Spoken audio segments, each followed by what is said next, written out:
आउज़ बिल्लाहि मिनश शैतानिर रजीम, बिस्मिल्लाहिर रहमानिर रहीम। मैं हूं डॉक्टर मोहसिन। बहुत से अफराद, वैसे तो मेरा ताल्लुक न्यूरोसर्जरी से है और न्यूरोसाइकेट्री और जितनी नफ्सियात रिलेटेड प्रॉब्लम्स होते हैं उनके ऊपर हम बात कर रहे होते हैं, मरीज़ देख रहे होते हैं। तो अक्सर लोग यूट्यूब की वजह से अब सवाल करते हैं और एक मसला जो बड़ा ही कॉमन है, हर दूसरे घर की कहानी है और ड्रामों का एक मेन थीम और मौजू भी यही होता है, सास बहू की लड़ाई और सास भी कभी बहू थी। तो ये सारी चीज़ें हो रही होती हैं।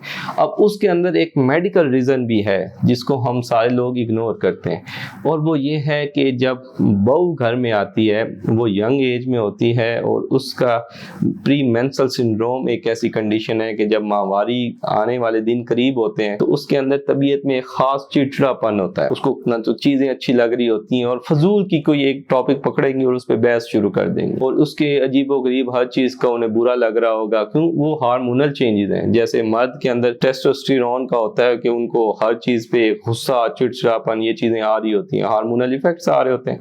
बच्चों में और जवानों में यही डिफरेंस होता है। तो बच्चे जिद करते हैं और जवान गुस्सा करते हैं। तो ये हार्मोनल इफेक्ट्स को हम इग्नोर नहीं कर सकते। इसके साथ एक तरफ अब आप इमेजिन करें कि बहू के साथ ये चल रहा है, हार्मोन प्रॉब्लम की वजह से वो चिड़चिड़ापन, गुस्सा और उसको हर चीज़ बुरी लग रही है और अजीब सी कैफियत है। अब दूसरी तरफ जो सास हैं उनको पोस्ट मेनोपॉजल जो है सिम्टम्स आ रहे होते हैं।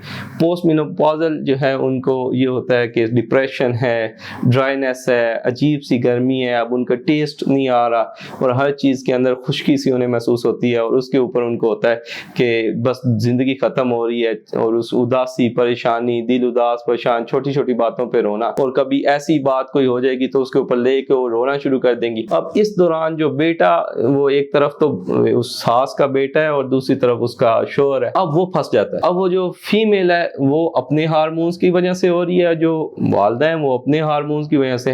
अब दोनों अपनी एज की, अपनी तरफ की स्टोरी सुना रही होती है। जब जॉब पे जाने लगता है तो बेगम सुना के भेजती है, जब घर आता है तो वालना शुरू हो जाती है। अब उन चीज़ों के ऊपर ये बड़ा ही 3-4 दिन का गैप होता है। अगर इस दौरान मर्द सुन ले और चुप कर जाए, बर्दाश्त कर जाए, दोनों को ऐसे ही जवाब दे, हाँ हाँ ठीक है, लेकिन उस पर कोई एक्शन ना ले। अगर कोई एक्शन नहीं लेगा तो यकीनन ये मसला, क्योंकि हार्मोन्स 1-2-3 दिन के अंदर वो सेटल कर जाएंगे, उनको मसला याद भी नहीं होगा कि इस मसले के ऊपर बहस हुई थी, वो भूल जाएंगी। लेकिन अगर मर्द ने कोई एक्शन ले लिया और उसका कोई रिएक्शन हो गया तो उसके ऊपर ना सिर्फ झगड़ा होता है, और जितनी अदम बर्दाश्त अब हमारे माशरे के अंदर है उसकी वजह से वो लड़ाइयाँ होती हैं, और वो एक मर्द जब लड़ता है तो फिर इख्तिताम पे पहुंचाता है। औरतों की लड़ाई होती है सुबह को हुई, शाम की खत्म, शाम में कोई नया मौजू। उनको तो इतनी इस चीज़ पे भी लड़ाई होती है कि करेले जो हैं वो खट्टे या कड़वे क्यों हैं, वो उनकी कोई लॉजिक नहीं होती, लेकिन वो उनके कसूर भी नहीं होता, हार्मोनल प्रॉब्लम्स की वजह से होता है। तो इस सूरत के अंदर अगर आप सुने, खामोशी इख्तियार करें तो इस मसले को कम किया जा सकता है। और दोनों की दवाई भी है। अगर आप दोनों, बहू की भी और सास की दवाई अगर आप स्टार्ट करते हैं तो दोनों रिलैक्स और कूल काम होंगी, तो देखिएगा घर का माहौल खुद ब खुद एक जन्नत की तरह बनना शुरू हो जाएगा।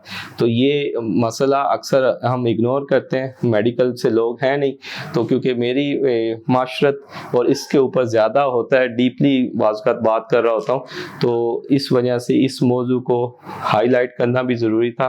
तो कोशिश करें कि अगर इस तरह के प्रॉब्लम्स हों तो डॉक्टर से मशवरा करें, और अगर वो नहीं है, गुर्बत भी है, तो खामोशी इख्तियार करें। तो उसके हवाले से बहुत सारे मसाइल से बचा जा सकता है। तो इसके साथ डॉक्टर मोहसिन को दीजिए इजाज़त। अल्लाह हाफिज़।